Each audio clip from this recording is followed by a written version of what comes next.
Make sure I said that right. Allegiance To the flag of the United States of America, and to the republic for which it stands, one nation, under God, indivisible, with liberty and justice for all. Victor, would you lead us in prayer, please? Our Father, who art in heaven, hallowed be thy name. Your kingdom come, your will be done. Give us each day our daily bread, and forgive us our sins, as we also forgive those who have sinned against us. Lead us not into temptation, and deliver us from evil, and great fall. In Jesus' name we pray. Amen.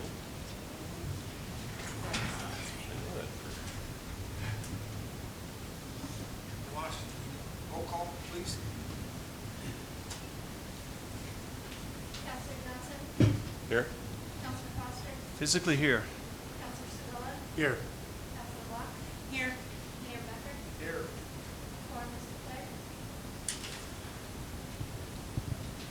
Modifications to agenda, none? Tonight, okay.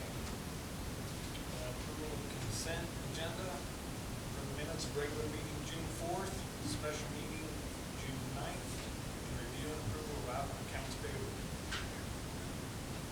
I would move to approve the consent agenda. Second. It's been moved and seconded to approve the consent agenda for the minutes of regular meeting June 4th, special meeting minutes for June 9th, review and approval of accounts payable. Is there any more discussion? Ida? Counselor Johnson? Aye. Counselor Foster? Aye. Counselor Locke? Aye. Counselor Sevilla? Aye. Mayor Becker? Aye. Motion carries. Okay, proclamations, communications, and appointments. Chief?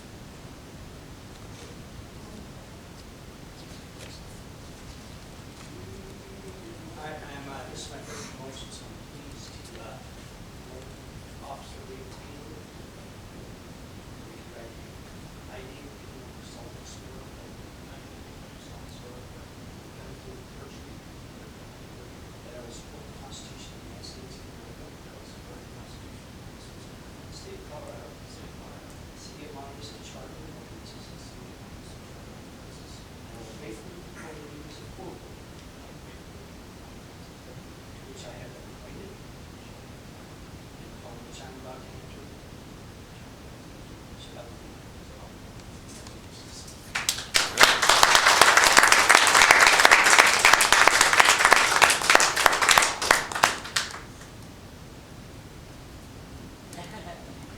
Dee, did you get a good picture so we can get to the paper?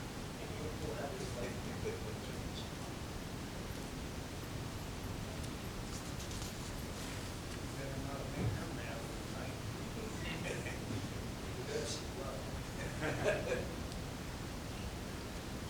All right. Church function that bad.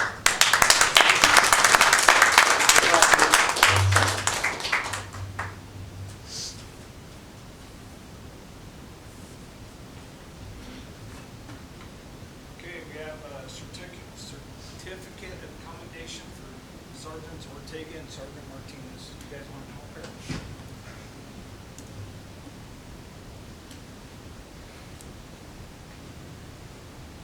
So, Mayor, just hit the center so we can have students. Oh, sorry. I get the pleasure of doing this. Official commendation award to Michael Martinez and Eugene Ortega. Is recognized for exemplary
streets department, and he has done just an excellent job. Tom brings several years' worth of experience, brings some management skills to the crew. Been hit the ground, just absolutely to have him on board with us. So, open it up. Nice to meet you. Nice to meet you. Glad to be working with the city of Monte Vista Council. Yeah, Welcome. welcome.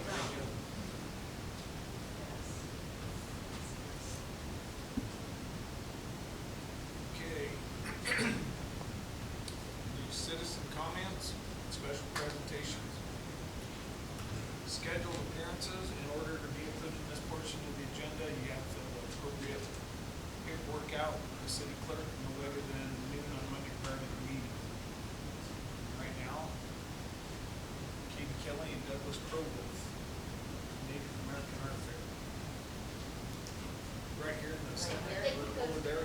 And be sure to sign that paper that's up there on the podium.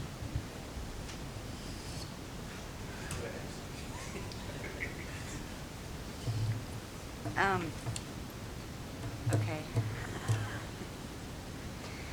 So, and here I go stuttering. Crope and first of all, my name's Katie Kelly. This is my husband, Douglas Crowell. We're the owners of Bayman Wolf Designs on Adams Street. We would like to put together a Native American art fair here in Monte Vista. Step on in and help me with this here. We're looking at the weekend of Starting July 11th and 12th, Saturday and Sunday, to have Native American artist vendors have a little fair, because right now we know all of the powwow vendors are scrambling and are hungry to be able to vend somewhere. I know because I've talked to many of them, being Native myself, being someone who has vended many powwows.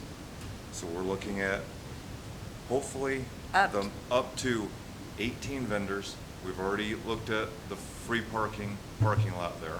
that farmer's market parking lot is what I don't know what that Yeah. parking lot is called, but we've been calling it the farmer's market parking lot. That's back behind Rainbirds. But that's where we're looking at, to have it at. And I'm looking at having the vendors, possibly a food truck. We'll see how that goes. And we want to follow all the state guidelines, so we're doing everything the right way and safely. As Right. far as keeping the vendors separate, so there's a vendor, an empty space, and a vendor. So there is that space between every vendor, and we're following all the guidelines for this. So basically, we're looking at Native American artwork, beading, pottery, possibly a basket maker. That would be Yeah, pretty it's nice gonna be too. basically powwow Jewelry. vendors, but at a fair. At It's a- gonna be like a mini powwow, except no dancers. I Yeah, have room, just- I'd probably have a few of just- them too, just to showcase some of the different dances that we do. And food truck we're trying to get a hold of the food truck. It's called I'm gonna say it The wrong. Kobe out of Thank you. Denver, It's a they're Native Colorado food American truck. restaurant that does traditional food. They have a food truck. I'm gonna be calling them, once we get the okay, to see if I can get them down here. Then we will have traditional Native American foods and artists that people Bread can come. tacos. You can't have them if you have something close to a powwow. But this will bring more people into town. The vendors will be staying at the hotels, they'll have to eat at the restaurants. And Saturday and Sunday would be good because it will bring more people into town, not just at the fair, but coming to the downtown area. And we'll have a couple of vendors at our shop to draw more people downtown to see what's going on, to the open shops down there. Trying to get them walking around. There's a lot of people in the hills with big RVs. And we need to tap into that and get more things going in town. Down this way, so that's what we're proposing. Any questions, or I know I'm fumbling up here, and I'm just not the best public speaker, I'm sorry. You're doing fine. You have this scheduled for Saturday and Sunday. Do you have the hours? It will what do- start at 9, which is the same time we would start at powwow if we were doing it. And it will go to 4 or 5 in the evening, depending. If it's busy, we can always take it till 5, but then that way it gives them time to close down their vending, get everything packed back up, because they're gonna have to bring everything back out the next morning to set up. I like the idea. I think it's a great idea. There's a lot of Native Americans in the area, you know, like just growing up here in the area. When I was a kid, there was really none. There was like very, very, very few. And it's good to see a diversity, you know, and it's good to be able to show that culture. And this is what I wanna bring back to the Yeah. valley. Same with the powwow next year. It's all about bringing the culture back.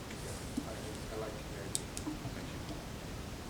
I'd like to add that most of you probably need to think they had a huge authentic powwow plan for this past year, and it just didn't, it couldn't happen before it got to all the phases it had to go through. Of course, it was shut down really quick. So this is a great way to get at least a taste of that, and actually build up to next year's big powwow. Get the community excited now. Because I've already changed the dates for the next year's powwow, and I've already got vendors and dancers wanting to register this year for next year. So it's gonna be bigger and better. I'm sure all in favor of it. I'm especially interested in the Native American food truck. Thank you. Ready for those fry bread tacos too. I think we're all That gonna give sounds that up like- for a little bit. A great idea. I don't know that we need an agreement like we would for one of our buildings, Sky High building or anything. Do we, To use the parking lot? to use the parking lot?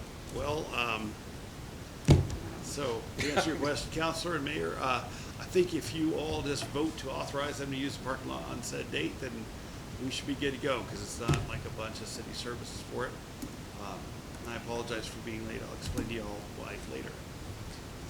But yes, I think just a vote to authorize them to do that would be outstanding. I have one question. Is this for an ongoing Friday and Saturday, or is this gonna do? We would like to have it ongoing every 2 weeks if possible. We'll see how the first one goes, and if we have a huge outpouring, more vendors than what we can handle, we can have one set of vendors this week, 2 weeks later, another set of vendors. Then people are seeing a variety every 2 weeks. That's what I'm hoping for. I'm sorry, what were the times? 9 to 4. I think that's what I wrote down was 9 to 4. Yeah. was- Okay, so Yeah. on Saturday and Sunday. Yeah, not Friday, Saturday. Oh, right, I thought you said Saturday. Friday, so I was like. No, that's, No. yeah, It's like, wait. farmer's market. Farmer's market. Farmer's market. Yeah, okay. So that little parking lot will be busy all weekend long. Right, so that would be in your motion to authorize it every 2 weeks, starting whatever the week is, and then maybe a termination date. And that was July 11th and 12th, like the weekend after the 4th. Yes. And I'll start voting it tonight. I move to authorize the Native American Art Fair for starting July 11th through 12th, Saturday and Sunday, 9 to 5, to continue year thinking every other week, as needed, but just for the establishment of the art fair.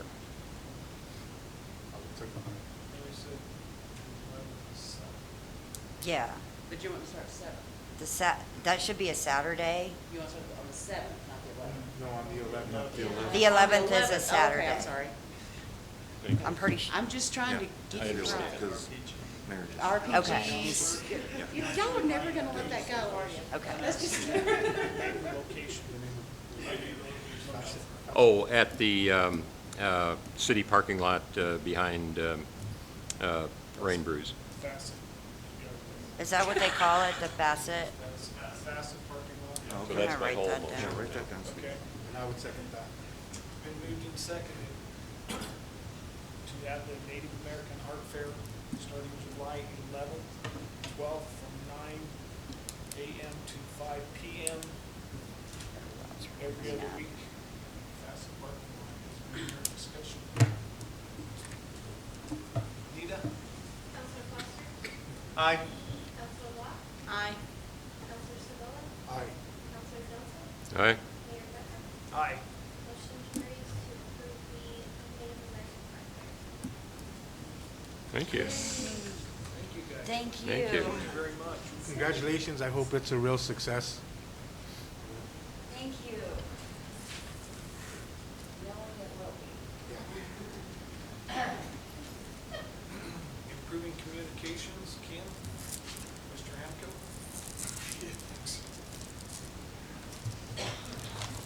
I'll sign this.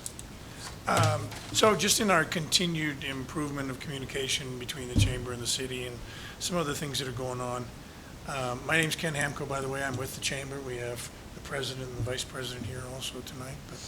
But we've got a couple new members of the chamber that you might not know. Kelly Desautels and Adam Locke was just appointed to board member of the Chamber of Commerce. So that's exciting that we've got a couple more members. We do have a new assistant office manager, assistant chamber manager, Jennifer Ruiz, and she started last week. She started last week, so we've got a couple new people at the chamber. So that is exciting. We continue to disseminate information about things that are available for the businesses as far as loans and things like that as they come through us and through the task force that was formed. One really, I think, is kind of exciting thing is that Aaron Keck, who is the president of the chamber in Alamosa, had started a promotion, I guess you want to call it, where they the people could sponsor people's membership to the chamber if during this COVID they could not afford to join again. And so a company, say, that was more, that wasn't affected, could actually sponsor another member. Well, out of that came the First Southwestern Bank, which is part of the task force, has distributed money, or will be distributing money, to all the chambers in the valley, so that here in Monte Vista, any of our businesses that could not afford to rejoin during this time, the First Southwestern Bank will sponsor them, and for the year. So that's exciting. We've got anywhere between $500 and $1,000 that they will give us to keep those members on board with the chamber. So that's pretty exciting, that part. So anyways, so that's that.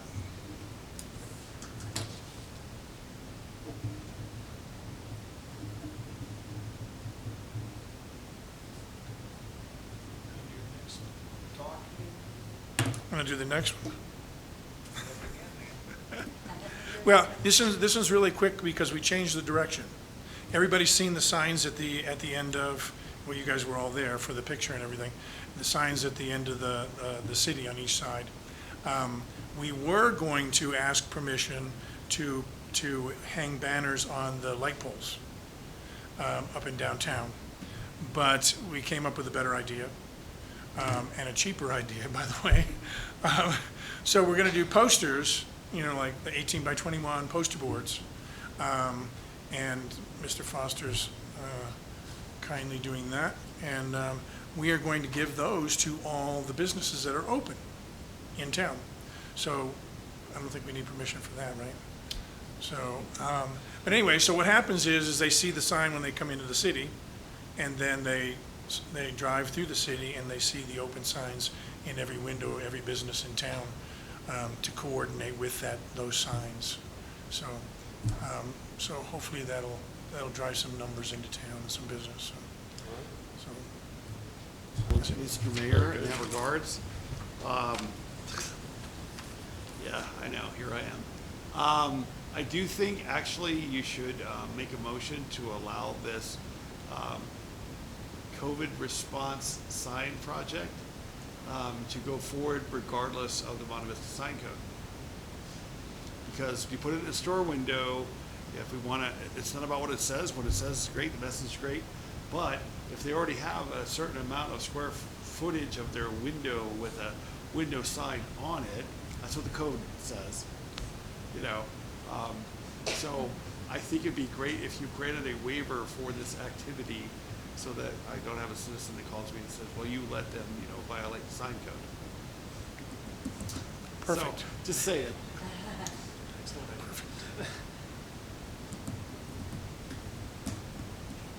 Move to create a COVID-19 waiver to the sign code to allow the Monte Vista is open for business signs to be displayed in businesses' windows. Second that. Again, moves in second to allow a COVID-19 waiver. Any more discussion? Anita? Counselor Sabella? Aye. Counselor Locke? Aye. Counselor Johnson? Aye. Counselor Foster? Aye. Mayor Becker?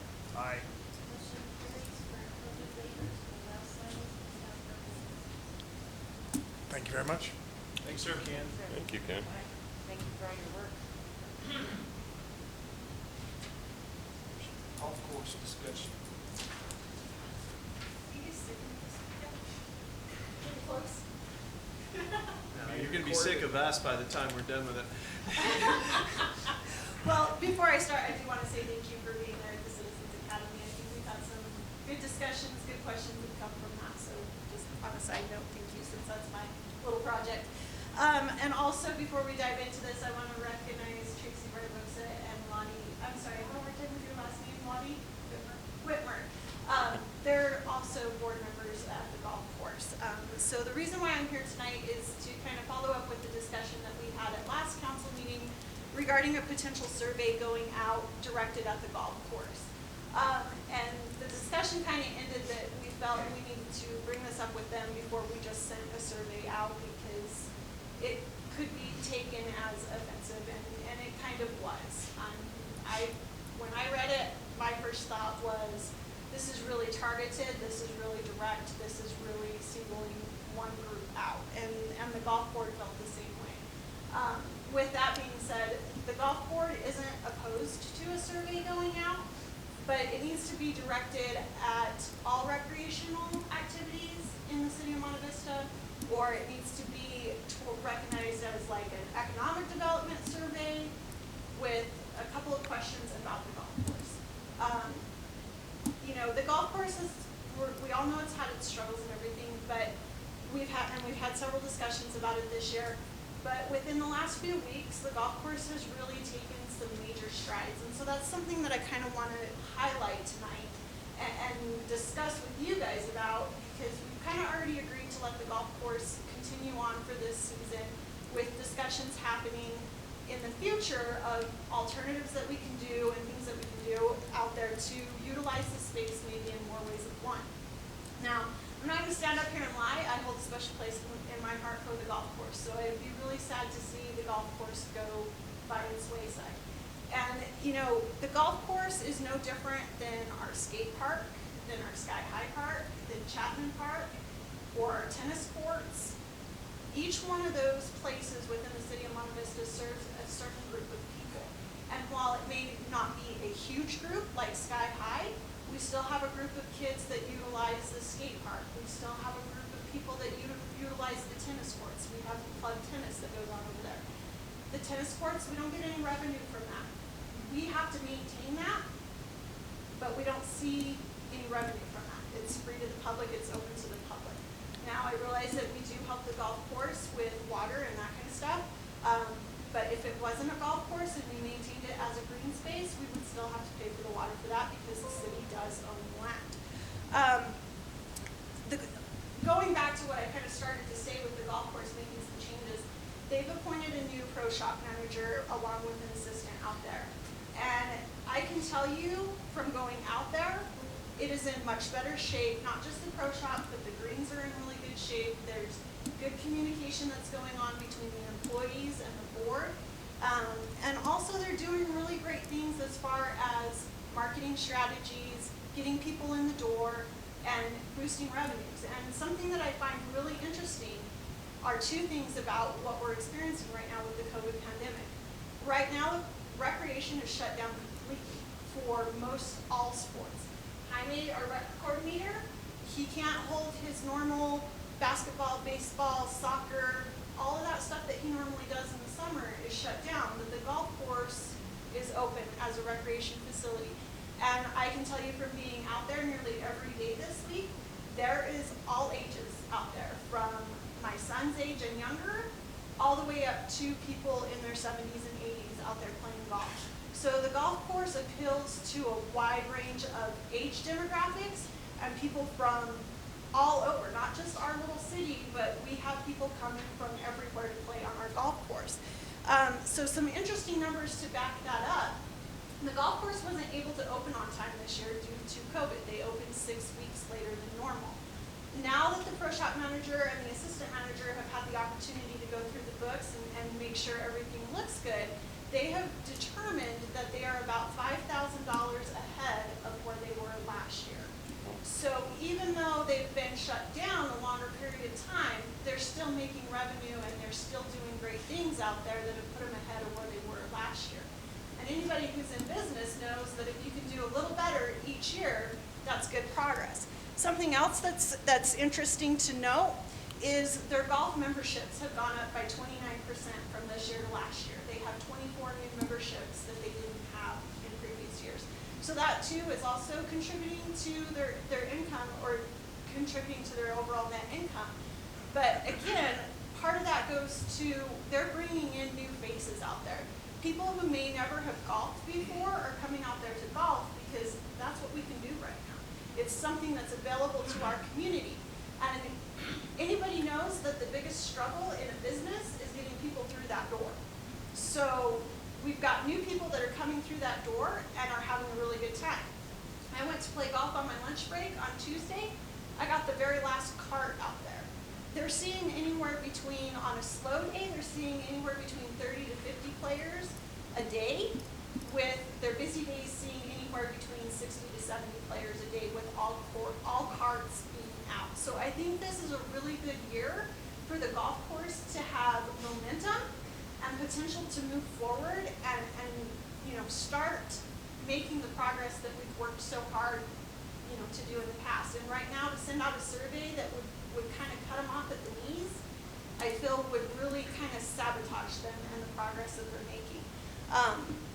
I'm not going to go through everything that's in my memo since you can read it, but some of the other highlights are the new marketing strategies that they're taking. They're really working hard on appealing to more people in the community and more people outside of the community. In years past, they've worked really closely with Fun Valley to get their RV people to come down and play golf. They do a special with them. They're starting to reach out to other RV parks and other things that are going on that could potentially bring customers in. On their slow days, they're proposing and talking about doing senior and junior days. So that would mean on senior day, if you're a certain age and above, you get to play at a discount rate. On a junior day, if you're a certain age and younger, you get to play at a discount rate. In hopes of doing things like that, they're hoping that once again they can, maybe somebody who's never golfed before and really doesn't, Monte Vista's golf fees and green fees and cart fees are really cheap compared to South Fork and Alamosa. But giving them a discount like this is even better. People sometimes put a stigmatism with golf that it's really expensive, because it is. I took my son to Keystone last summer to play one round of golf. It cost us $300. Luckily, we didn't get on the course, or luckily or unluckily, I don't know what you want to consider that, but there was lightning and thunder and they refunded our green fees and we had to go on and down the road because we couldn't take our tee time. But when you look at that into comparison to other courses, and this golf course is starting to see, profits and making progress, and that's something that we really wanted to strive for this year when we renewed their lease, is we wanted to work with them and not against them. They're also doing inventory management, which wasn't something that had been done in the past. I don't know if any of you have been out there, but I can tell you that I've been out there multiple times last year and this year, and they have apparently inventory that's been sitting there for years on end. Well, they finally sorry, don't mean to say finally, but they've kind of come around to the 21st century of, hey, let's discount this and move this because we've already lost the profit margin on it. It's better to move it at a discounted rate than it is to sit on it. So like I said, there's a lot of new thoughts that are going on out there that are showing progress and potential. And the last thing that I want to talk about tonight and give you guys some food for thought is our golf course serves 4 of the surrounding high schools' golf team. It is the home of Monte Vista, Center, Sargent, and Del Norte. So without our golf course, those high school kids are going to lose their golf team because they can't afford to golf in South Fork and they can't afford to golf in Alamosa. For travel fees and green fees, it's just not in the cards for them. They just can't. I think a round of golf in South Fork for 9 holes or 18 holes, I can't remember which it is $135. You stick that to a high school kid, they're not going to play golf, and you just eliminated a sport for a kid that can't balance a basketball or can't catch a football or can't throw a baseball.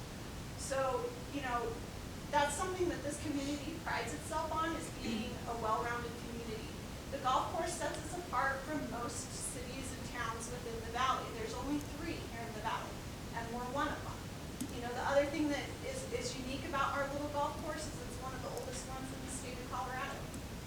So, just some food for thought. If anybody has any questions about that, what I have to say, you're welcome to ask me. I'm sure these ladies will be happy to answer any questions as well.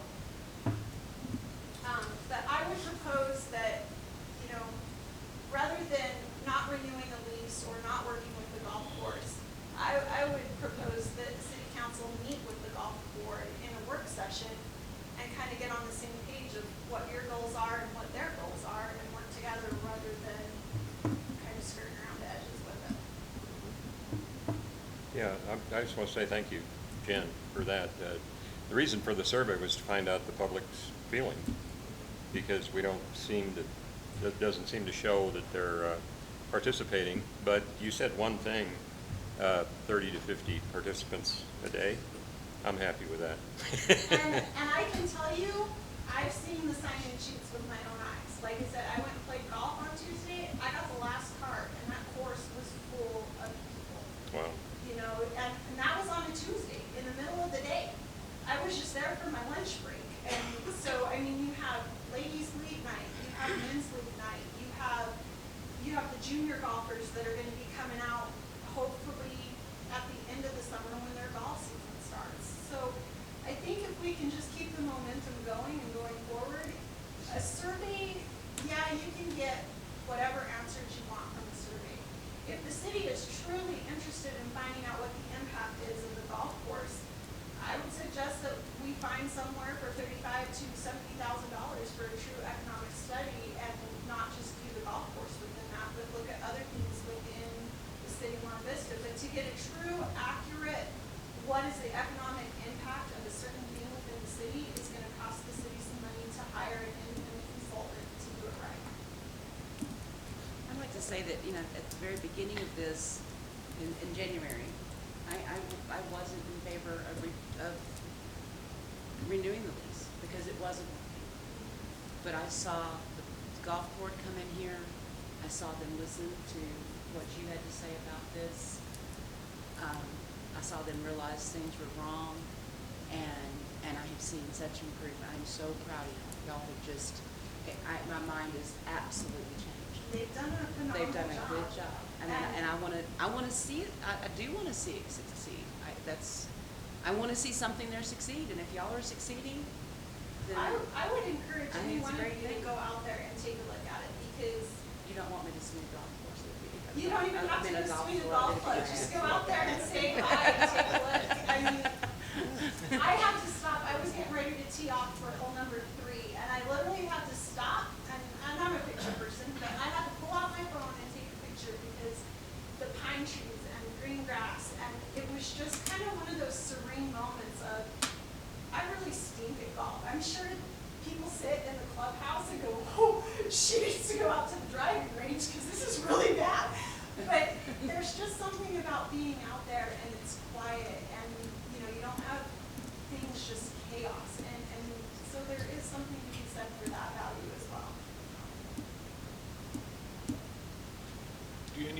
ladies have anything to say along with us? Yeah,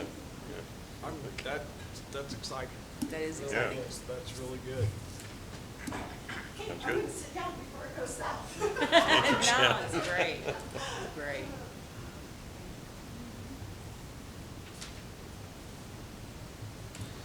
Okay, this would be Forrest's spot. I assume. Well, I'll take it.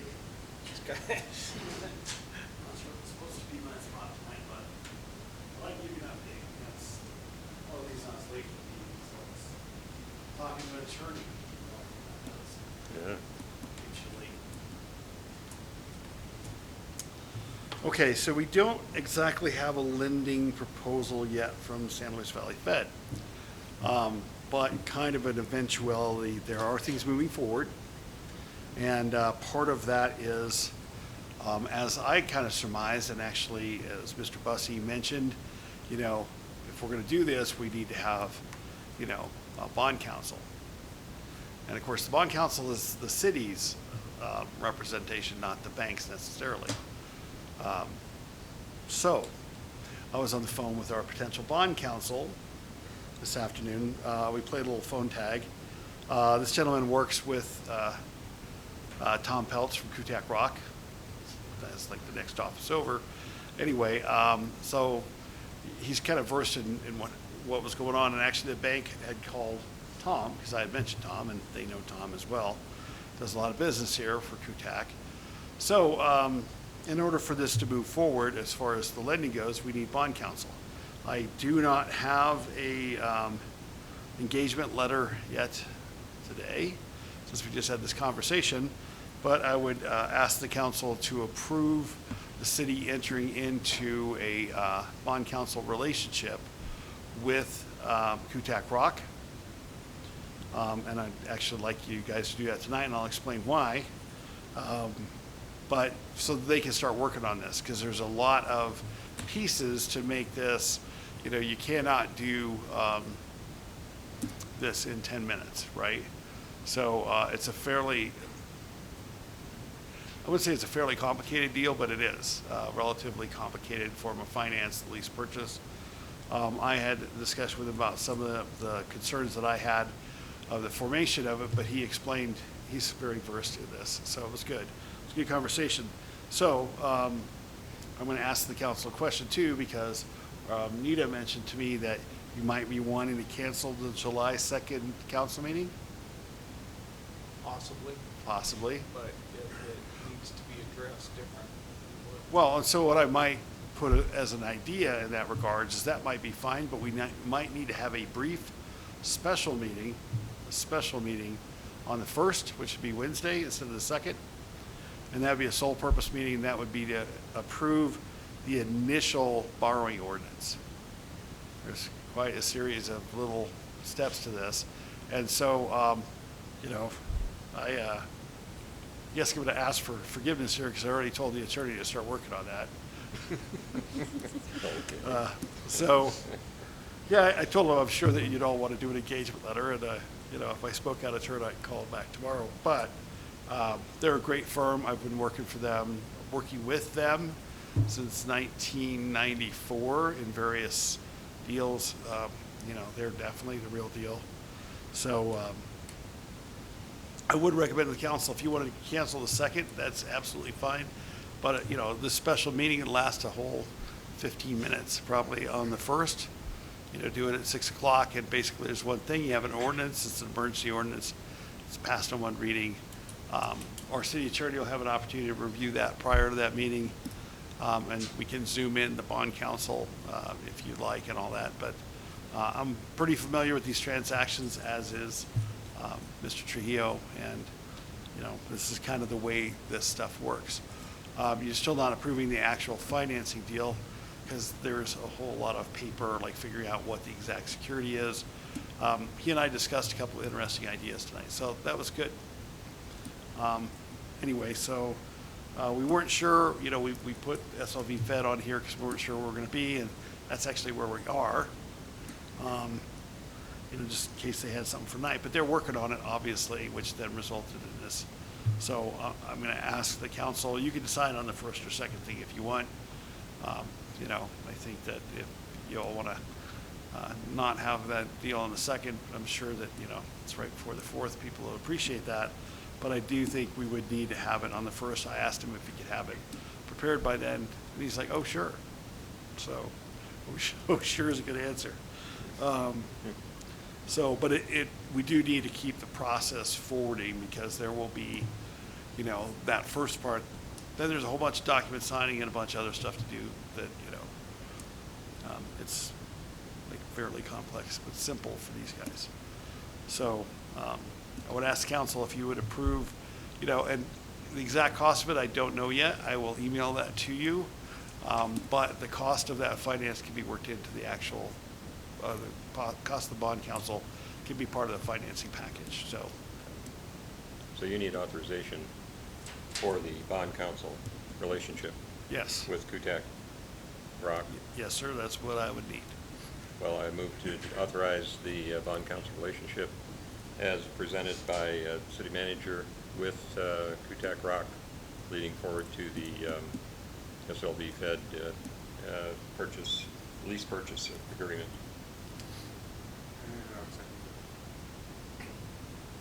It's been moved and seconded to go into this bond council agreement. Is there any more discussion? Nita? Counselor Locke? Aye. Counselor Foster? Aye. Counselor Sabala? Aye. Counselor Johnson? Aye. Mayor Becker? Aye. Motion carries. Great, thank you. Do you want to talk about having the council meeting on the 2nd, or to have a special meeting? Sure. How do you guys want to proceed with that? Here all week, doesn't matter. I have no preference. Whatever y'all do. So if we do a special meeting, Then it'll be on Wednesday for a brief meeting. Or Yeah. do it Thursday and just have a regular council meeting. yeah, I'd be in favor of the first meeting, and let everybody take a long weekend.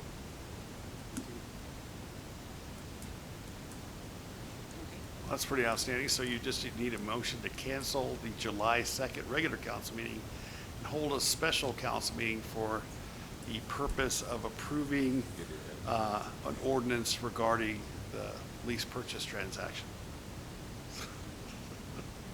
That sounds simple, right? Okay, help me out, please. You could say so moved, council. So moved, so moved, very good, so moved. And I'll second that. Okay, we did. It's been moved to council meeting on July 2nd and have a special meeting on Wednesday, July 1st. Is there any more discussion at 6 p.m.? Is there any more discussion? For the stated purpose. For The stated purpose. the stated purpose. Any more discussion? Nita? Counselor Johnson? Aye. Counselor Foster? Aye. Counselor Sabala? Aye. Counselor Locke? Aye. Mayor Becker? Aye. Motion is so moved. What? I'm gonna remember that one. You can't say that. Keep getting them big words and I'm really gonna get confused. Hey, I'm glad to learn about the so moved. That's a happy. Yeah, I that's like that. That's a handy little thing to know. Okay, so now we move on to citizen comments. City Council welcomes your unscheduled comments. Please limit comments to 3 minutes. Council will not take action at this meeting. Anybody have anything to say? Carla?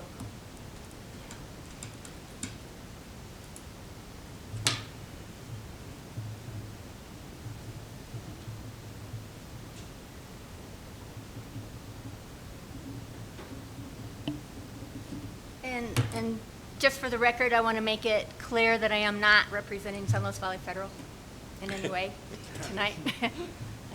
Just for clarification, I do sit on the board, but I am not representing San Luis Valley Federal. Tonight, representing Friends. And we also have Linda Burnett and Gary Wilkinson. Ken's been coming to some of the meetings, but We as friends want to say thank you to council for working with us on this exciting project and working with not only you, but staff, moving this project forward. I know myself, I've gotten a lot of positive comments now that they know the building's ordered and things are moving forward. So again, we just want to say thank you, and we'll all keep posted and we'll all keep working together and make this thing a reality. Thanks. Thank you, Carla. Carl? Any other citizen comments? Margot? Come on, Margo. She shook her head no. Margot, please don't disappoint me.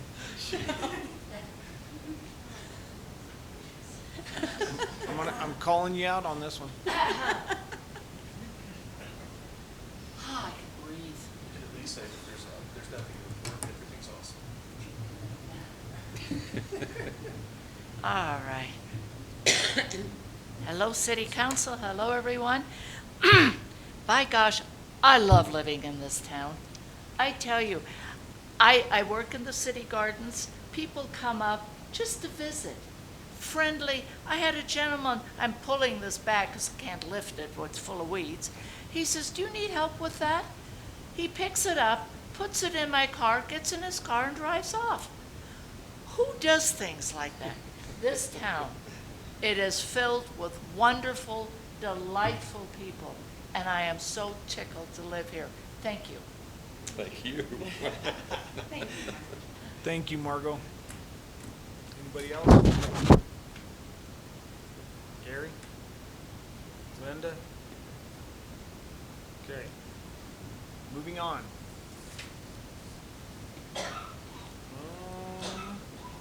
Ordinances, second and final reading of ordinance 903, creating a 1 cent tax fund.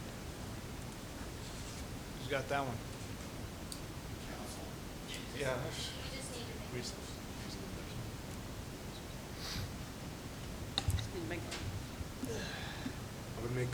I would move to approve the second and final reading of ordinance 903, creating the 1 cent tax fund. A second. It's been moved and seconded for the final approval of ordinance number 903 and ordinance amending chapter 3 revenue and finance under section 3-1-10, creating section 3-1-50, 1 cent sales tax fund. Nita? Counselor Thompson? Aye. Counselor Foster? Aye. Counselor Locke? Aye. Counselor Smith? Apparently. Aye. Mayor Becker? Aye. Motion carries to approve ordinance 903 on final reading. Thank you, everyone. Yeah, that's why you went right on to it. Okay, we're going to staff proposals, report, and actions. City manager. You're up. You have your report? Yeah, it's all scribbled up there. This thing's changed. Thanks, Carla.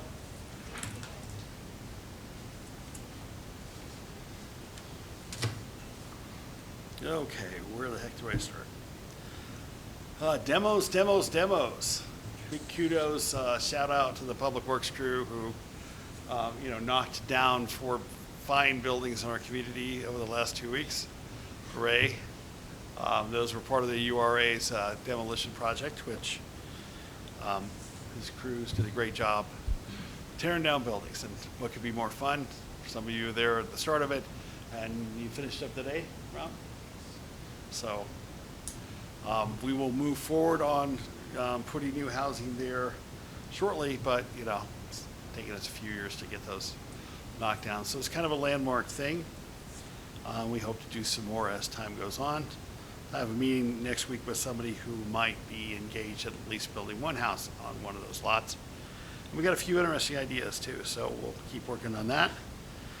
The SB 2017 Law Enforcement Integrity Bill. I just covered that in my report. Basically, we had a management team meeting this morning, and many of the things that the state said that law enforcement shouldn't do, we already don't do. So, you know, the additional reporting requirements the state has now, I don't know what to think about that other than it's more work and they provided no funding to take care of it. We are luckier than some other departments who already have body cams. So the chief can talk about that a little bit more, but you know, one size fits all legislation is, as usual, maybe it's well intended, but doesn't always hit the mark. Sorry, that's my editorializing on that. Talked about the special meeting. Nita and I have a meeting next week with the 3 restaurants on Adams Street Wednesday to talk about what they want to do. We've got a fairly good idea, but we'll work through it with them. Basically, they want to be in the street, and we'll work out some ways to do that, to have some seating in the street seating. Seems it's kind of boulderish, but no, that's okay. Pull it a little closer, make it slide-ish. Okay, so lightish. Same general concept, right? But it could be a pretty cool thing, so we will work with them. And as you recall, you all passed a resolution that will make that fairly quick. And Nita's got the whole liquor thing plugged in really well, so that's an efficient process now, which I was joking with her today. I'm like, they should make the whole process that way with the state, but anyway, maybe we'll all learn new ways to do things. Let's see. One thing that did come up today that caused me a bit of concern that, and unfortunately Carla left before I could ask or talk to her about it. Mark Thompson did send an email today that said that on the building that the manufacturer is going to need payments sooner than in the agreement that we signed. And the agreement that you all instructed me to sign, which I did, was 20% down payment due within 30 days of order placement. Order be placed by Friday 6/12, and it was actually placed on the 11th, and balance due upon delivery of the building. So that is the contract that we accepted, the proposal that we accepted as a city. And Mark Thompson basically said that, you know, the building manufacturer said, well, you know, it's an expensive building, so you're going to have to make many more payments. And by July 25th, they need $396,000. So my recommendation to the council is obviously, you know, the money that we're borrowing from SLV Fed is not for the purchase of this building. That funding is going to be provided by the Alcohol Foundation. So I don't think it's a hiccup other than we might ask for a letter from the Alcohol Foundation that says, yeah, we're covering this because, you know, the city's not bound by agreement to do that. I'm slightly irritated with our contractor over this, but it doesn't matter if I'm irritated or not. The fact is that's what the building manufacturer needs. So I would just recommend perhaps that the city attorney reach out to the Alcohol Foundation and we get some kind of letter that says they'll accept this new payment schedule. Because the only document that ties anything to this payment schedule is the one we signed, which says balance due upon delivery. So I don't think we're on the hook for that change. Obviously, we want the building to get here, but that's not something the city is prepared to pay, nor were we intended to. So I just wanted to bring that to your attention so that you would know and hopefully would approve the approach of us having Mr. Trujillo have to make that entree, so to speak. Is that okay to do just for that? Yeah, if you're all good with that. Thanks, Mike. Yeah. Okay. Way to step up for the team, Mike. Yeah. And then the Monte Open promotion, that was fun. We did a photo shoot for that. That was a great idea. And I was in, I saw it on Facebook. I don't know if I saw it in the newspaper yet. It was in the Courier. It's in the Courier? Yeah. Okay. Yeah, they did it nice. They put it in very quickly, so all we have is the caption basically. Nice. Short brief note under the picture, but the picture was good and the presentation was good. So, Right. and we're looking for exposure, that's what we. Right, and the fun thing about that was coincidental to that was that for the Citizens Academy, that evening, I was talking about community development, and, you know, there's the governmental version of community development, but the actual worldwide definition of that is citizens coming together to find creative ways or ways to solve problems. And so this is a great example of the citizenry coming together. And yeah, the city provided some assistance. But that's a lot different than the city doing. So Rob's guys were able to hang those, and that was great in the middle of their demoing a building for another part of the city entities, while they do everything else that they do, and they do a great job. But it was a partnership where the city just helped a little bit, and those are great partnerships, and that's really effective community development. So really appreciated that. It was fun, you know, and then we got to go down, and then 2 photo ops in one day. It's very unusual here, but then we went down to the banner reveal, I guess we'll call that, at Sky High, and that was very cool. And a lot of people involved in the project turned out for that, so that was really cool. And appreciate, and Gary took that initiative, Councilor Johnson, as an individual, so that was really a cool thing as well. And then Alcon pitched in, and, you know, it was all just, you know, very organic stuff. So I think kind of what Margot was saying is that's one of the fun things about this community, is that there's a lot of organic energy, and it seems to be kind of coming back after we all had to, you know, worry about this pandemic stuff. So, you know, it's definitely encouraging, and I think we're making some progress, and kind of looking forward to things happening positively. And Nico will be talking about a little bit tonight, and every other department head reporting that, you know, life goes on, we're serving the citizens, and we're trying to have fun doing it as well. So unless you have any questions for me, that's all I have this evening. Great. May I add a little something about Mr. Hanco's citizen movement? He also did a podcast that was put out this morning, and shortly after lunchtime, it was already over 300 listens. Wow, nice. So the word is getting out there about what the citizen grassroots movement is doing. And so now now everybody's playing the game Find Ken. If you don't understand what the game Find Ken is, you need to listen and find Ken. Oh, that sounds like a fun promotion.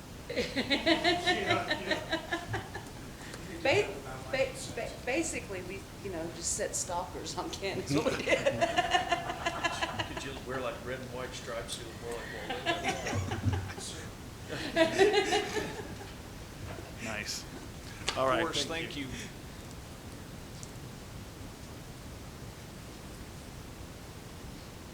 Mr. Trujillo.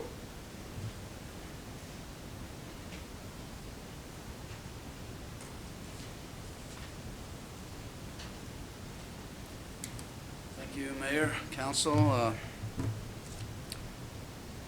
Before I get into the report, I just would like to say I watched people play this weekend on the golf course, and it was so busy. It was pretty amazing, and since my house is right on the golf course, it's nice that they moved that tee box on number 7, so I don't have a bunch of golf balls hitting my house anymore. So that's good. So Martha, stay off the course. I will. I'm just kidding. Unless I just draw a golf cart. That'd be Right. Right. Okay. If you have a bad slice, you might still get my house. But anyway, it was kind of encouraging to see that. You know, we've had a pretty doggone busy month here. I've reviewed a grant for the airport, and we just get contracts coming up all the time, ordinances, resolutions. I review all those that come up, and any questions that the staff has, we try and address those. Our court has been busy. We had everything kind of continued with the COVID problem, and so we were a little bit backed up, but We made a couple of good days and had lots of folks paying up front, so that's kind of nice. And so I think we're catching up. And, you know, I need to give credit to the people that really help in the court. I mean, Nita, if I need reports or officers subpoenaed, we get that done, and it just works very well. Makes my job easy. The police, you know, I think have done great writing up reports. You know, if a policeman writes a bad report, a defendant thinks I can have this go to trial, or I can maybe beat this charge, and it delays things. You sometimes have to go to trial, you delay and have judge time, my time, clerk time.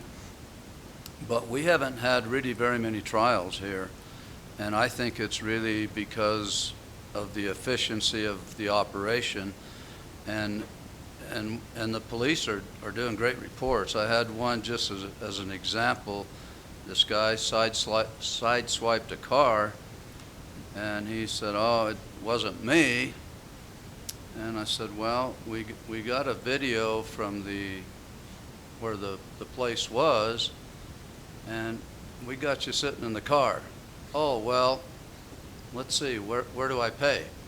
So, you know, that's the kind of efficiency that really helps. And if you don't have the policeman having to spend a bunch of time waiting in court, you know, they can be out doing other things, and it just makes things run a lot more efficient. So, but a lot of that credit is really due to the policeman and the clerk and the folks in there. And as I say, it just makes my job pretty easy, and we get things moving pretty good. Going to have an interesting planning commission. We've got a couple of minor subdivisions coming up on June the 25th, an RV park and a special review, so they're going to be busy here in the next week. Also, of course, as the council knows, we've had a lot of meetings on the Sky High, Friends of Sky High, and all the ramifications of what the city is doing and what they want us to do, and meeting with bankers and all their folks. It's been a lot of work, and, you know, appreciate Forrest and Jenny, all the work they do, and I think we've got a pretty good team. Obviously, we're going to need, it's going to get complicated with the type of lease financing in place that we're going to end up doing, but hopefully, you know, we'll get special counsel on board. I think that's something we're going to need. And then I'll do my best to review everything that comes through and try and put the city in the best position we can do. So, other than that, I don't think I've got too much else. Probably next month's going to get busier than this last month. So, unless council have any questions, that's basically all I've got today. Thank you, Mike. Okay. Thank All you. right. Good news, thank you. Thank you, Council.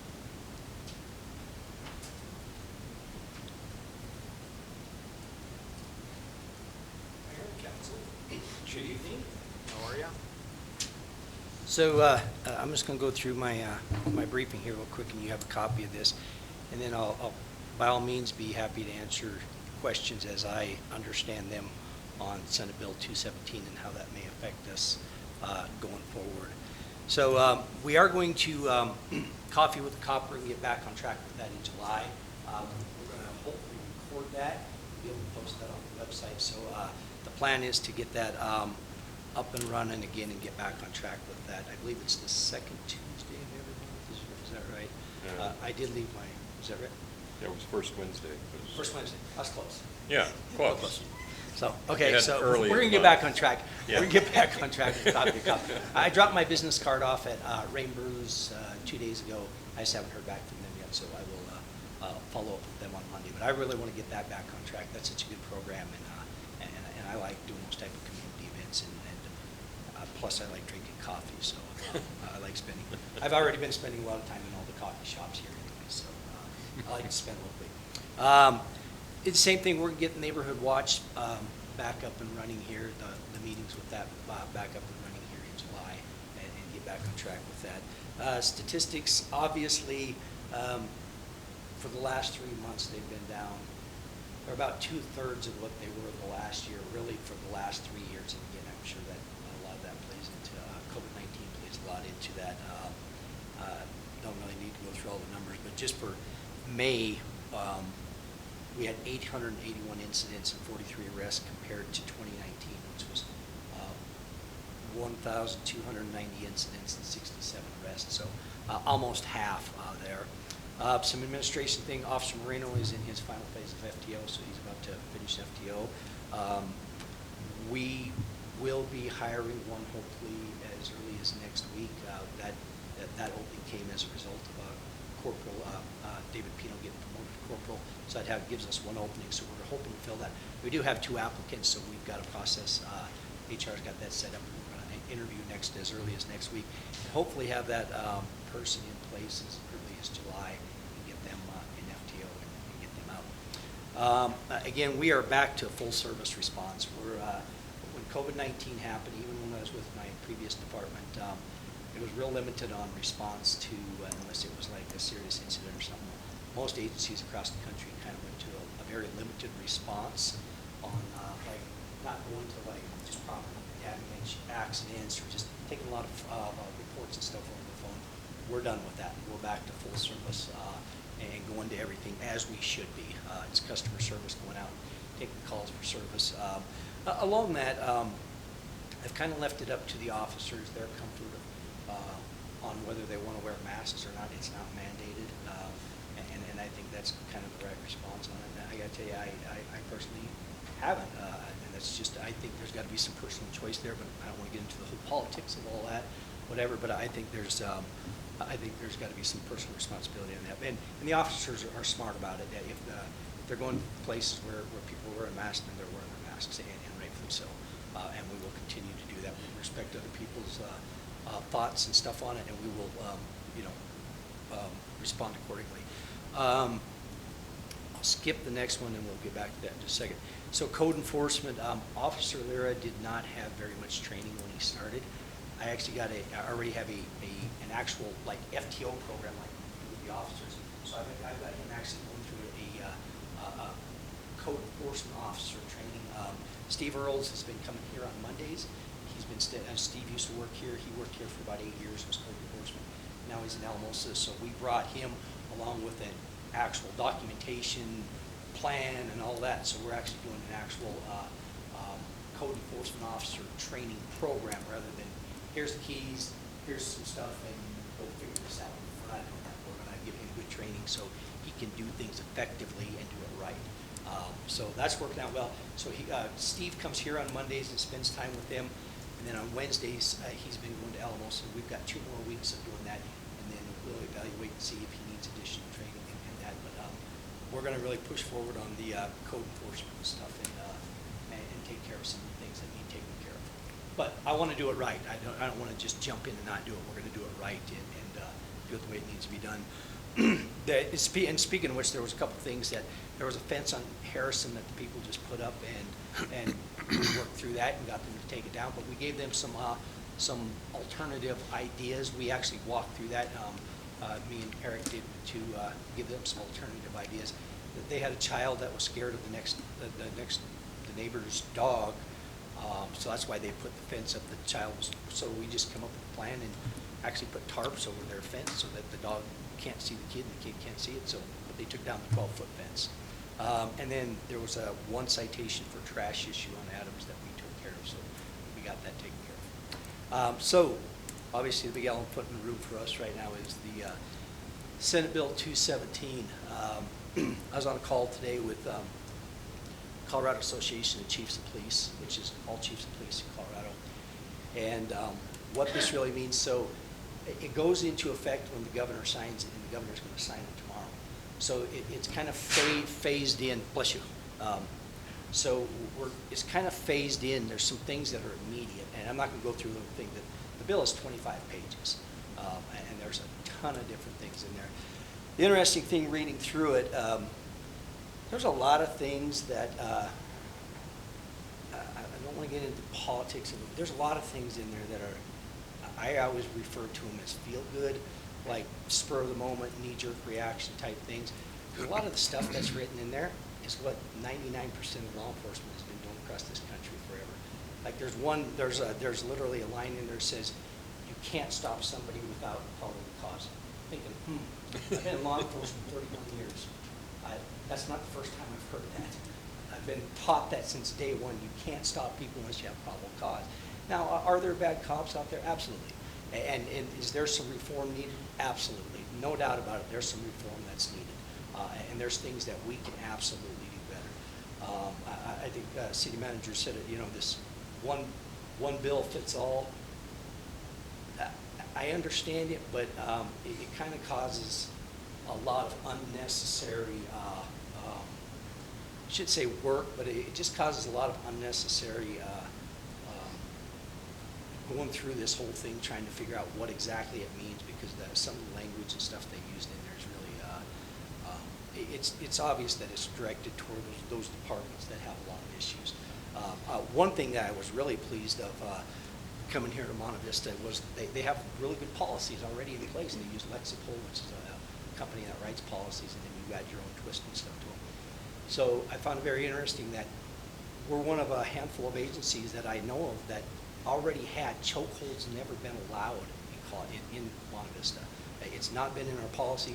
They don't train on chokeholds. They haven't trained on chokeholds. That's the very first thing that goes into effect when the governor signs this tomorrow, is that chokeholds cannot be used anywhere in Colorado in law enforcement. And again, this is another one of those, I'm like, no kidding. We've never used, I've been in law enforcement 31 years between the military and this. I've never used a chokehold. I went around the PD and asked them, I'm like, hey, have any of you ever used a chokehold? Not a single one of the officers can ever remember a time they used a chokehold. It's just not techniques that's not used. So things like that, I mean, it makes sense.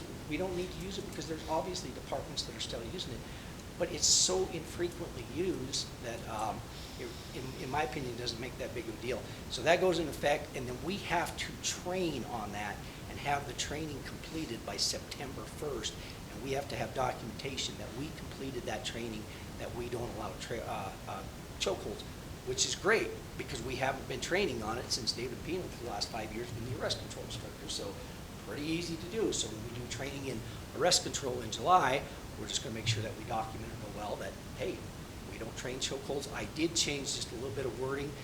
Literally worked on the policy today to literally put in there chokeholds not allowed in the Monte Vista Police Department. And again, it hasn't been allowed.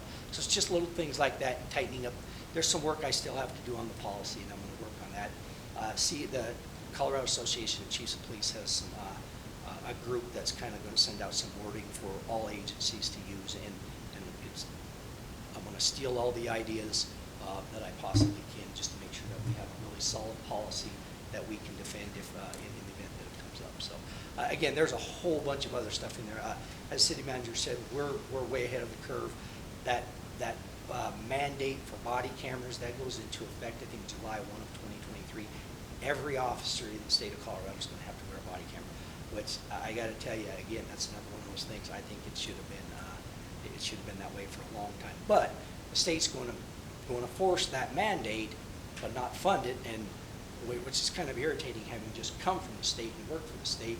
I noticed in the very end of this bill, they've already appropriated $681,000 for the Department of Public Safety, because this whole reporting part that we're going to have to do, which I think goes into effect in July of 2022, we have this whole criteria of stuff that we're going to have to report on every single contact that we come into contact with the citizen. We have this whole demographics and why we contacted them, and there's just a whole list of things. That's going to be really burdensome, and I'm not sure, again, there's a group that's working on it. We're going to have to change some forms, but how that actually works and how that actually looks is going to be a really heavy lift, because we're gonna have to collect that data on every, like, for example, just a simple traffic stop for a headlight out. There's like 10 things that we're gonna have to collect. And then we're literally gonna have to collect that, and then at some point or another, we're gonna have to send that to the state. But how does that look? We don't know yet. We're still, I mean, thank goodness we've got at least 2 years to figure that out. But that's gonna be a lot of manpower hours to do that. One, it's going to be for every traffic stop, just something as simple. Or when we go to a barking dog complaint, we're going to have to fill out something that collects all of that demographics on simple things like that. And what they're going to do with it, I don't know. But we're going to have to collect it, and then we're going to have to report that to the state. And again, I see where the state has already funded a civilian position to help manage this. Obviously, we're not going to find the money. It's going to be pretty hard for us to find the funding, to find one person to hire to just sit there and collect that data and report on it. So that's one of the unfunded mandates that's kind of, to me, is kind of irritating. And I went through this in the early 2000s when I was with State Patrol, as well as us in Denver PD had to do that. And we literally filled out a Scantron sheet on every contact that we had, and it had all these demographics. And at the end of the week, you would send in literally boxes and boxes of these Scantrons, and they would collect that data. To this day, I have no idea what anybody ever did with that data. I think it just went to a black hole somewhere in Denver, and who knows? I don't know what they did. I never saw any reports from it. But that's what we're going to be required to do on everything. And they did tighten up. Thank goodness they took some of the stuff initially that was like ridiculous in there. They took out. But again, at the end of the day, I totally understand why they do it, and I support police reform, because there's some police reform that does need to happen. But again, I think we're pretty lucky here that we've got a good group of officers that had some good management, recently, that has got them headed in the right direction, and some good policies in place. And we'll tighten up some of those policies to make sure that we're in compliance with Senate bill. When I was writing the policy today, I literally took some of the wording right out of that bill and put it into our policy, so that there's no misunderstanding that we don't understand what we're supposed to do. So, any questions on that? There's a lot to it, and I'd be happy one-on-one anytime you want to just talk to me, just pop in and say hi. I'm digesting it pretty well. Any questions? And again, thank you all for this opportunity. I'm really honored to be here. So, thank you. Thanks, Chief.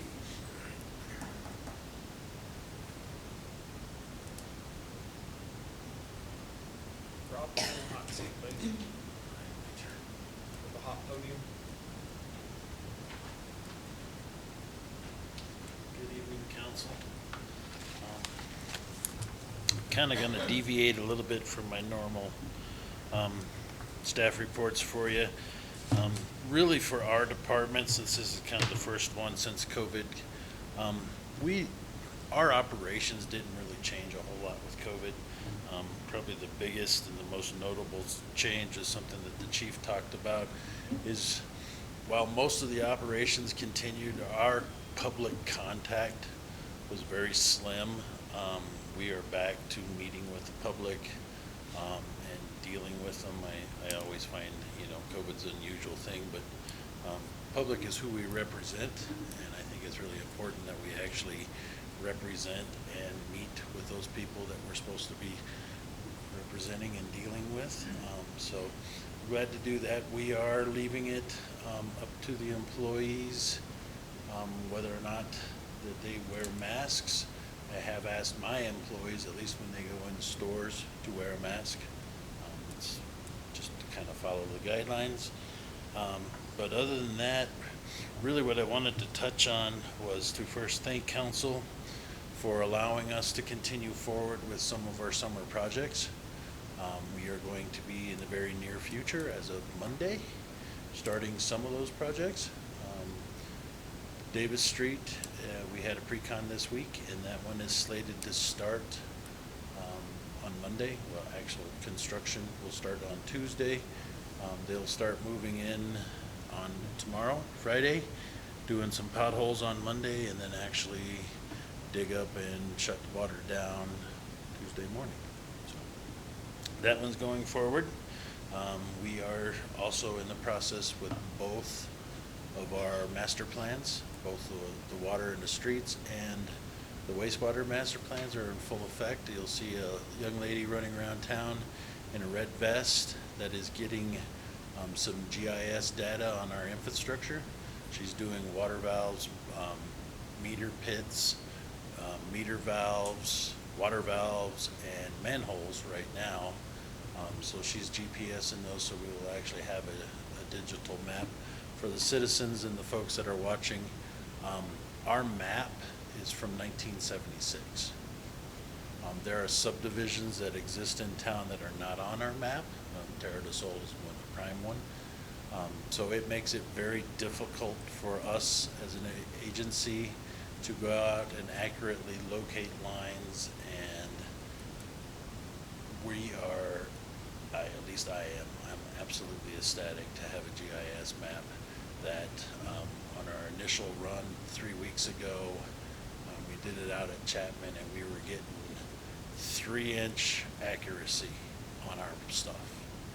So that's going to help us tremendously in the winter or when there's snow, trying to find a valve and stuff, to have it located within 3 inches. So those are good benefits for us. The 6th Street culvert replacement is the recent one that you guys did for us, and you just awarded that to RMS at our last meeting. That one's gonna kind of wait until fall. We want to make sure, especially as dry as things are this year, that any water call that the ditch companies get to get down to the farmers, that they get that. It's not that big of a project, but we are going to impede the ditch because that's where the culvert is actually failing. And we will have to close 6th Avenue while that project's going on. There's no other way to close 6th Avenue. And for those residents, that's one of the major thoroughfares through town. So we're gonna hit that one hard. We're gonna get it done and get it over with as quickly as possible. Okay? And then really, my big thing is I just kind of wanted it open up, since I haven't talked to many council. If you guys had any questions, or the citizens had any questions for us. I mean, our operations are still normal. We're out. We are functioning 3 part-time down as far as our seasonals. So we're pulling staff from all over. Jaime's even come in and helped us mow a few times. So we are running as best we can, you know. So open it up for any questions anybody might have. Yes, ma'am. Did y'all do the work on cutting the tree that was in the power lines? Over here, Excel had to cut the initial tree to get the tree off the lines, and then our crews came in the next morning and removed everything. Yeah, That it was superb job. Yeah, Excel on both of the wind situations. We had one out here on Prospect, and then 2 days later we had another one on North 285 that took out power through town. And Excel responded really well. The folks that responded to this particular job, they did an excellent job of keeping me informed of what their status was, so I could get my staff in to get the road back open. So I was really happy with the way that worked. That job. Thank you. Well done. That was good. Council, any questions? Did you guys get the parts for your mosquito machine? We sprayed Tuesday night, and we're spraying right now. So, yes, hopefully so. So it's so far, that one particular sprayer, we lost the motherboard first. That took a little over 2 weeks to get the part in. We got it in, and then the very next spray we tried to do with it, we lost the actual actuator switch that switches from spray or no spray. So hopefully everything's fixed. Tuesday night, everything went fine. So, and the wind has not helped us at all with the mosquito spray. So yeah. Usually it shuts down. You know, that's why we moved everything last year to 8 o'clock at night to let the wind kind of die down. And this year, 3 o'clock in the morning, it's still blowing. So, anybody else? So, all right, council, thank you. Thank you, Rob. Where's NECAP? Kids Connection.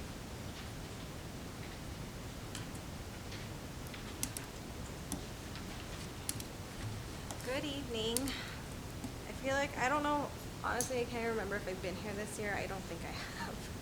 So my apologies for not checking in a little more frequently. Kids Connection right now is, we're like 4 days and counting to reopening. So keep your fingers crossed for us. Say some extra prayers this weekend for us that staff stay healthy and I can open my doors at 7:30 Monday morning. I gave my staff some very detailed instructions about how to stay extra healthy this weekend and do not leave your house unless you absolutely have to. They looked at me like I was crazy, but they know how important reopening for us is. So our last day of operation was actually March 20th. We finished out our spring break week. We had about 40 kids each day. And that's kind of when we got some orders that we needed to hold off and wait and kind of evaluate some situations. We determined as stuff was progressing towards our region that we would kind of hold back and see what the school district was instructed to do, because during that time of the year, we were considered an after-school program. So we are not used to operating March through the end of May any longer than about 12 hours a week.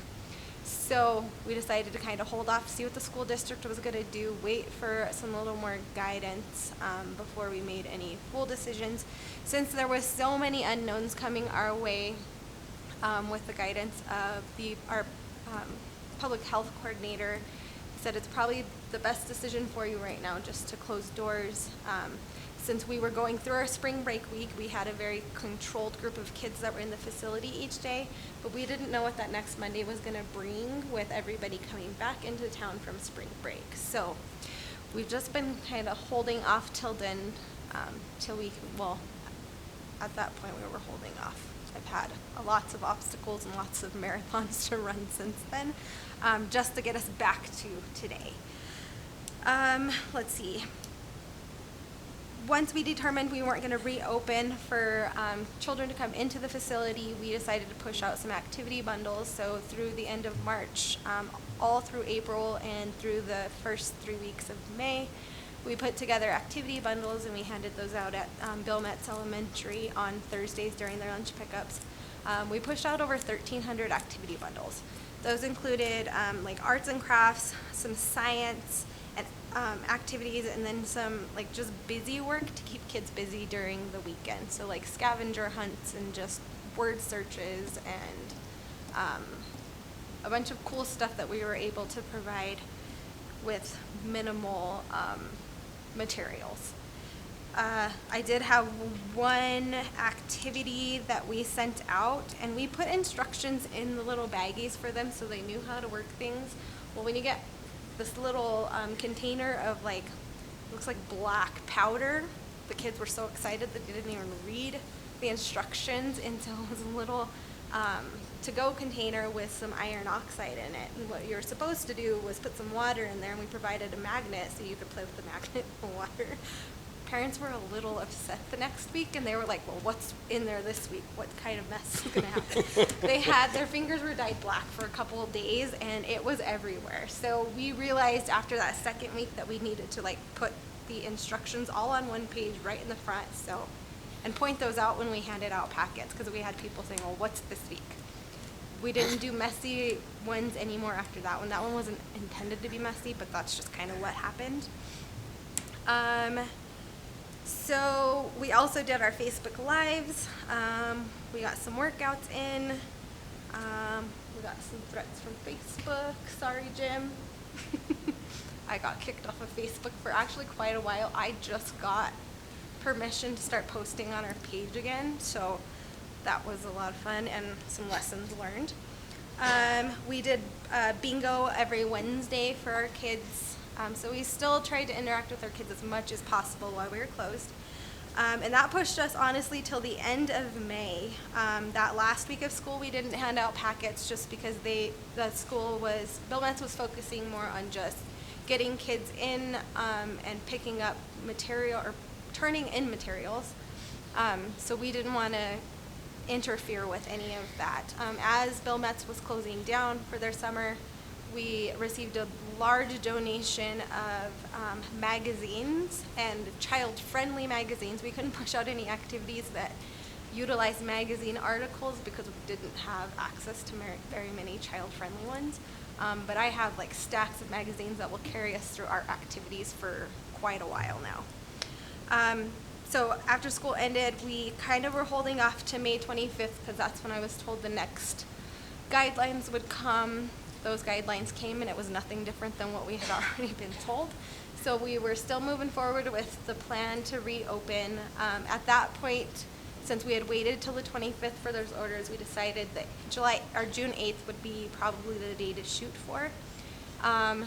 So the first week of June came, and on June 4th, after the week before and those 3 days leading up in June, we had spent reorganizing and moving all of our structures around to provide boundaries in each of the rooms that were at least 6 foot tall, that were non-porous, stuff that we could wipe down and clean very easily.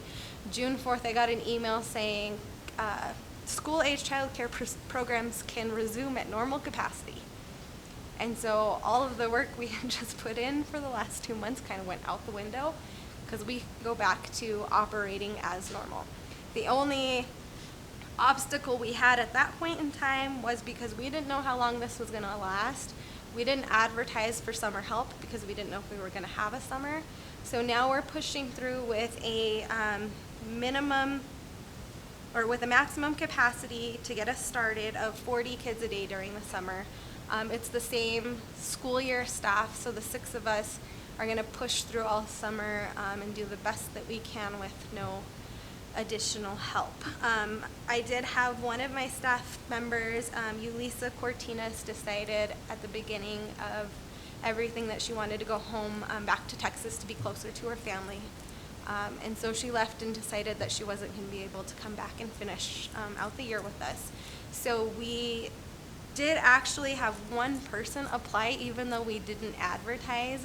Caitlin Porter, who had worked with us like 2 summers while she was in high school, just happened to put her application in, and within like 2 days that Ulisa let us know she wasn't coming back. So we were able to fill that spot. So we're not one man down. Let's see, some new hours of operation for Kids Connection for us to get through the summer are going to be Monday through Thursday, 7:30 to 4:30. We pulled back 1 hour just because 10-hour days can get really exhausting, and not having the extra staff to kind of step in and help fill some hours or like stagger hours. I figured 8.5-hour days for staff was a little more than what they're used to during the summer, so we decided to kind of pull back on that. Some other changes that we now have to deal with will be, I have to do curbside drop-off and pickup. So nobody's allowed into my facility until you get a temp check and you answer the questions that are required. This includes children. We're not open for any visitors at this point in time. The only people allowed behind my facility doors will be staff and children. We will have 2 youth with Rio Grande Prevention Partners that will be coming in on occasion to run some youth-led prevention activities. And where am I at? Other than that, we're just gonna follow the guidelines that we have until we can make some adjustments. We do hope that once we can get the first couple weeks moving along, that there is the possibility of allowing up to 10 more children, because we are able to, with our capacity guidelines or with our staff to child ratio, handle that, but we decided to keep it at the very minimum just to get us going. I didn't want to push them like full capacity, not having kids for 2 months, because we've all agreed that there's no guarantee when those kids come back on Monday we're going to enjoy our jobs for a while. We've been away from children for so long, we don't know how much we're going to enjoy all of that noise in that building again. So with that, I will make one note. Right now, Kids Connection is the only childcare facility or school-age childcare facility that has decided to operate a summer program. High Valley Community Center decided that they were not going to run a summer program this year. They're just going to push out some activity bundles and do their meals throughout the summer. The Boys and Girls Club is still operating under the Essential Child Care program right now, and they don't plan to open their summer doors until July 1st. So we're hoping that once they see that we're able to do it, maybe they will reconsider and give the other two cities something to look forward to and those kids something to do. But other than that, if you guys don't have any questions for me, that's all I have for you. I don't have any questions. I just really appreciate you sincerely for what you do. Thank you. Because he doesn't want to do it. It's really not that bad. Anybody that works with kids, I know from the outside looking in, it can be intimidating. But once you understand them and you essentially get to act like a big kid most of the time, but the big kid that makes more rules and you know that you can't cross those little lines, then it can be very rewarding. You do a great I job. will also say, Mr. Wilkinson, when you guys get closer to looking at what the school district is going to do coming back into session, if you want any information as to like how we were able to move around all of those stipulations. All our restrictions are much restricted. Well, ours, We're still at 10, you can do 25 outside. yeah, so we're still at 10 inside, but allowing the adequate space inside because my rooms are big enough, we've been able to work around it, so. We have plans A, B, C, D, E, and F. Yeah, yeah, So we've spent money, I appreciate that. yeah. We'll be kind of watching to see how it works out. Right now, the athletic teams are being the guinea pig for Yeah. what it can look like. And our superintendent and our superintendent, so the governor told us a letter to say, schools are essential. Let's get some guidelines and let's make kids reactive with our athletic teams. When those kids are afraid for something to do, and mental health is as important as physical health. Yeah. And so that has to be considered. Yeah, well, we're still following most of the guidelines that they set forth. We've just found ways around things and have gotten public health on board to allow us to do those in that capacity. So we're there if you guys just want to stop by and check it out too. Appreciate that, thank you. Yep. Good? Thank you. Okay, you're welcome. Jaime? Good evening, council and everyone present. I know you haven't been here for a while, just like Anika. And so I'm going to try to be very brief about this, but just like the Kids Connection, at the beginning of the year we were finishing with the youth basketball and then just starting with adult basketball. I think we got 1 week in, we went on spring break, we came back, and that's when all this kind of started coming into place. We had to cancel our programs. I mean, it's not like Public Works, it really hit our department bad. And that comes from youth programs, adult programs, Sky High rentals, all the way across. But nevertheless, there were some things that we were able to finish in our desk job. And right when that starts slowing down, that's when I kind of jump in for a couple of days with Public Works and help with the parks and stuff. And then now it's kind of started coming up with some meetings, a lot of trainings, things like that. So in my report is everything that you need to know as far as everything that we had to cancel and how it impacted our department.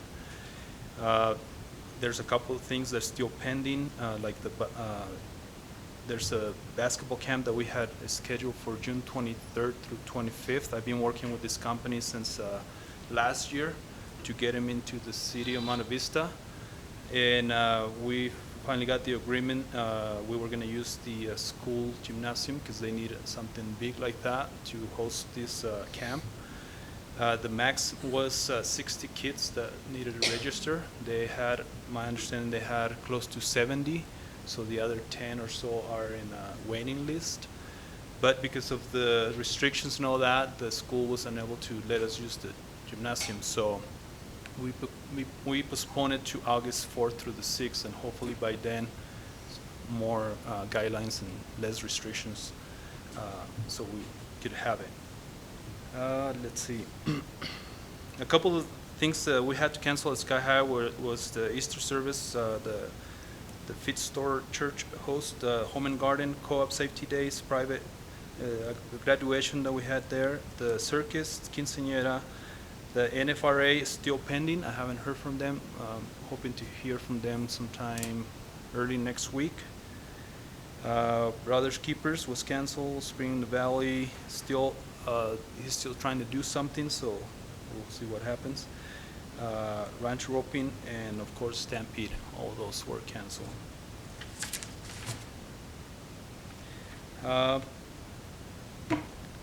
In the meeting that we had this morning with the managers and with the new guidelines that came in through the governor, we are hoping to reopen slowly again. I brought some ideas to Forrest, and I think, if I'm correct, it was okay. We're still looking. I'm working on a letter that I'm going to send out to parents once I get approved by Forrest of how we're going to do this. And we're going to post it on Facebook. My idea is to start reopening it slowly. We're still being cautious of what's going on, so we're going to follow the guidelines that are set by CDC and by our county. Our idea is to start having camps in clinics, kind of like what we were doing through COVID. We were doing videos, posting it on Facebook so kids could work out on their skills at home. So we're going to do the same thing, but kind of bringing them. They need the social, face-to-face physical activity, but we're going to keep them at a distance and keep those groups small. So we're going to do that. So a couple of things that we're thinking with adults is to have a outdoor mud volleyball tournament and keep it at 3 per team, and then maybe do a 5K faith run and see if we can get those going. We're just trying to get these launches to get those kids going. I know the kids are ready to get out there, but again, nevertheless, we have to be careful what's going on and pay attention to our surroundings and all that stuff. So I don't want to take a lot of time. We want to go home and eat. So if you have any questions, I'm here to answer. Appreciate what you do. All right. Jaime. Thank you. Have a good night. Thanks, Jaime. Yes, sir. Jim, you're the it guy. Oh, and thank you, by the way. I really appreciate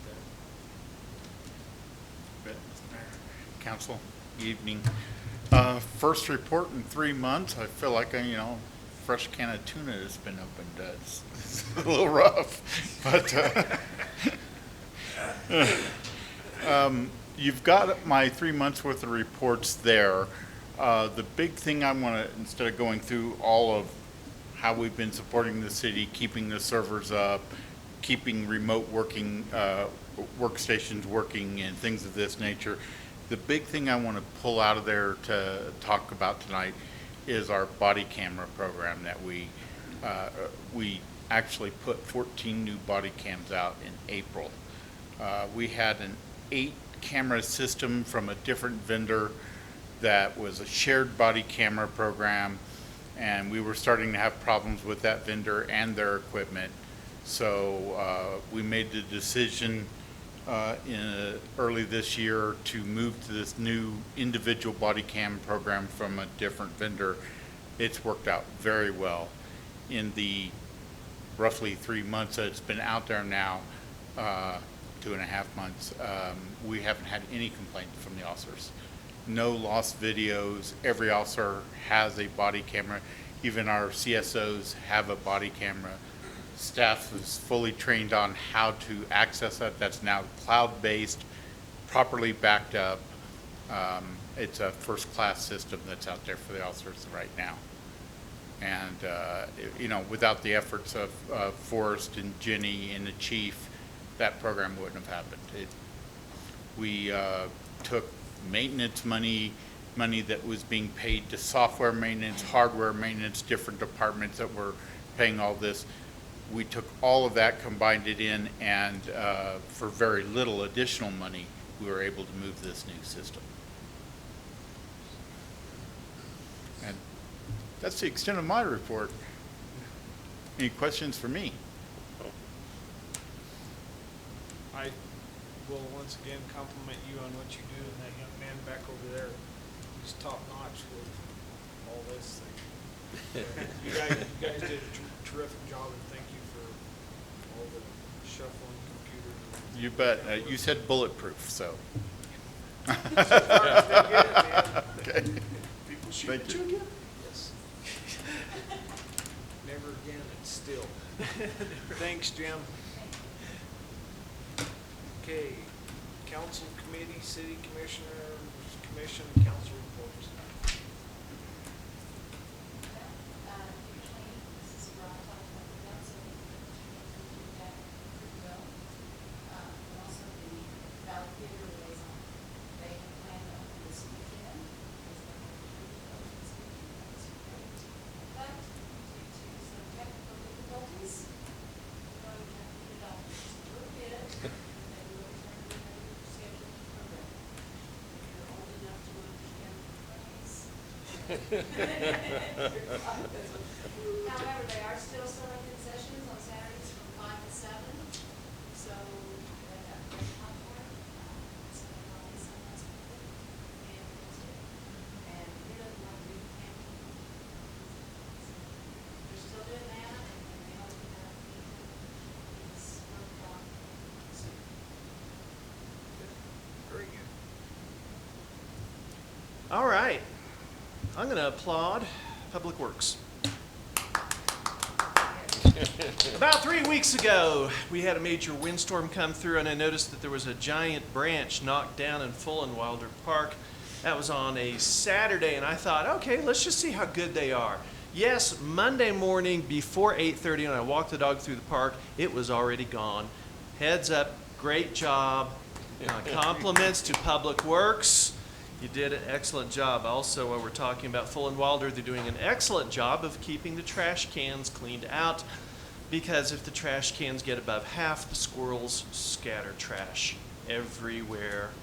If you ever want to catch a squirrel in Fullenwilder Park, use either gravy or honey mustard. They go crazy over those two. Seriously. Number 3, as I go through Fullenwilder on a frequent basis, usually twice a day, I have noticed some women lingering around, pulling up weeds. Special compliments and shout outs to Margot, Carol, and Karen Howard for taking the time to weed our flower beds at the park and also at the information center. And then number 4, it feels like an eternity ago. A couple months ago, I had challenged the city staff and the city councilors to share with me their dreams, which they did, and that was fantastic. We expanded that to the chamber board, who has not been quite as responsive, and so I challenged them to bring in your ideas, your dreams, what you would like to see. And then we will continue moving forward with that, collate them, kind of look at what direction people want to go. Tag, you're it. Thank you, Larry. Victor? I'm just excited for the new chief, you know, and the direction that that's going to be going. This, the opening of the community again.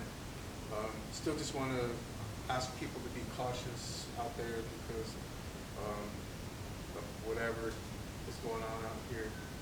We just don't know who is carrier, who is not. So just be cautious and keep yourself safe.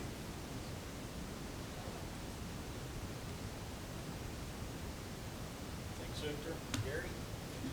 Gary? Just a couple of things. Some of this, one of these might have mentioned before, but some of this has a bearing on where you get your news. If you get your news from certain sources, you hear one thing, and others you hear another. We have an interesting situation in Colorado. We've got a representative for our local area that is a one-party, and a senator from this same local area that's from another party. And our city manager will vouch for the interesting meeting we had. It was about the Upper Rio Grande economic development, and it mostly ended up being a State House report because our two representatives were both, well, there virtually, and one of them turned out to be our senator, Larry Crowder. His phone wasn't working or whatever. So I just want to say this. This sounds, kind of minute, but if you only get news from one source, you're going to be surprised to find this out. But the one from the other party just called him on his phone and transferred everything so they could both give a report. And it was, what a small thing. Well, the opposite party challenge, what I'm finding out, is a half a dozen or a dozen or so people in Congress or even in the state situation, state legislatures and that kind of thing. That was a show of unity for our representatives within the state of Colorado. We have a couple other representatives that are part of the U.S. Senate, Senator Gardner and Senator Bennett, opposite parties, won an award not too long ago. I don't know what this thing was called, whatever, but somebody was interested enough to stage this and figure out. The award they got was for the most bipartisan agreement on getting jobs. And this is the U.S. Senate. There's half a dozen or so out there on both sides that, are at each other's throats. I just wanted to pass that on because we're getting, people are paying attention to good news. The counselors and the Public Works and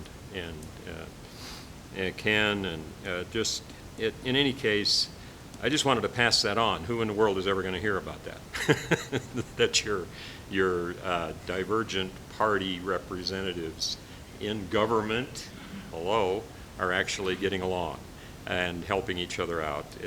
In any case, one last thing, and that is that this has been said before, but I don't think it's quite gotten the impact that it needs to have.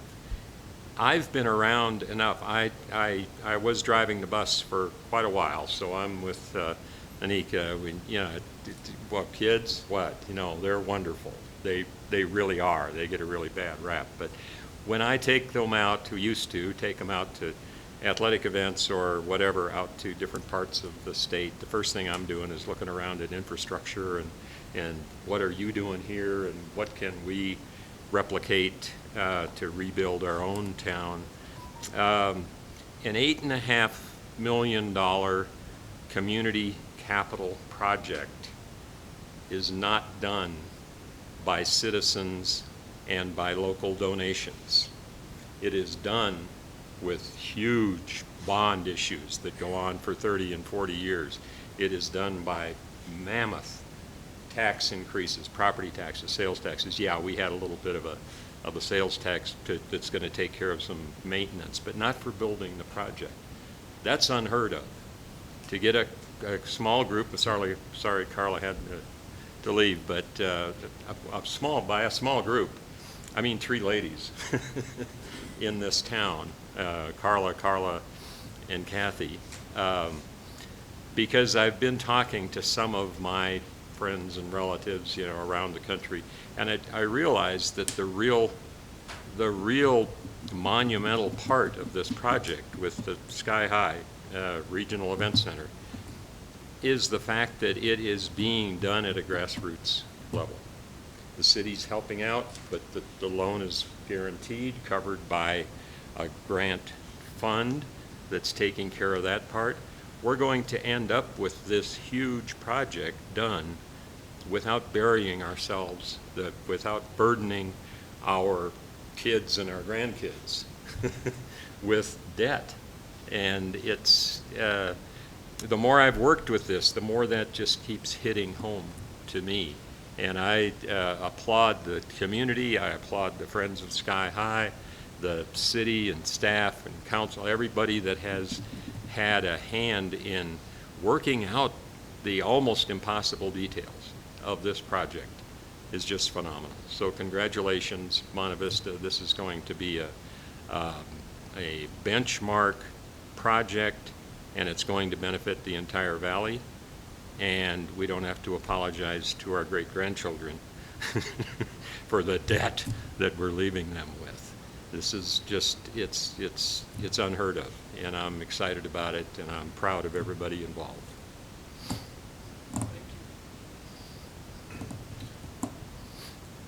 I'll keep it short and sweet. I just want to applaud again everybody in the city of Monte Vista, as far as the Public Works, Police Department, the staff here, for all that they've done through all this COVID and everything to keep the projects going, to keep us on Zoom while this was going on. And here we are again, trying to get back to some normalcy in our lives. So everybody, all your hard work, and like Jaime helping with Public Works and mowing the grass, doing everything. So everybody's stepping up and really getting something done. So I applaud you guys for that. You've done a fantastic job through all this. So thank you very much. And the only thing I'll say to the community and the public is, you guys, it's been a tough go, but remember your neighbors. You're supposed to be here for each other.